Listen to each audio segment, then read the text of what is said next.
À l'atterrissage du jet transportant le président Félix-Antoine Tshisekedi, les Centrafricains sont rassurés. Il y aura bel et bien un hôte de marque à la cérémonie de la fête nationale.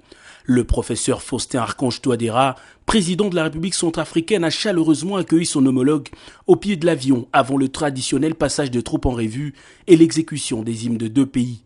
Les deux chefs d'État vont juste prendre 5 minutes d'échange au salon présidentiel de l'aéroport international Bangui Mpoko avant de rejoindre le cortège direction le boulevard de Martyrs où tout un peuple s'est donné rendez-vous pour célébrer le 61e anniversaire de la proclamation de la République centrafricaine, autrefois au Bangui Chari.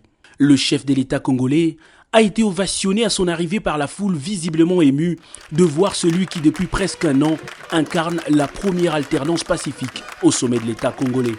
Toute une symbolique pour l'Afrique, mais beaucoup plus pour la Centrafrique en proie à de multiples conflits depuis 2013. À l'arrivée du chef de l'État centrafricain Faustin Archange Touadéra, 21 coups de canon ont retenti, donnant ainsi le ton à la grande cérémonie qui débute par l'élévation de quelques personnalités centrafricaines et étrangères à la dignité d'officiers et des grands officiers de l'ordre national du mérite centrafricain à titre normal et exceptionnel.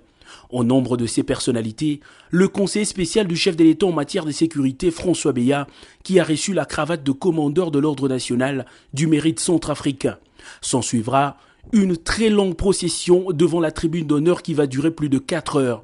Un défilé d'abord militaire qui a vu les troupes d'infanterie, celles de la force aérienne, toutes les unités de combat de la police et l'artillerie de l'armée centrafricaine parcourir les tracés du boulevard de Martyrs.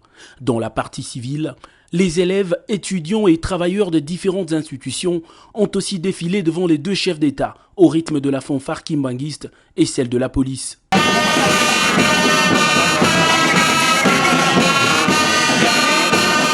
L'organisation sans incident de cette manifestation est une preuve de la volonté de ce pays à sortir progressivement de l'impasse sécuritaire qui le caractérise depuis l'intensification des conflits et rébellions il y a 6 ans.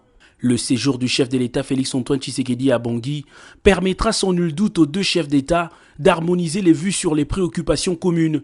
Les deux États partagent une frontière naturelle longue de 1600 km et sont donc dans l'obligation de se sécuriser mutuellement. Cérémonie terminée, les deux hommes d'État ont quitté la tribune avec un sentiment de satisfaction palpable sur leur visage.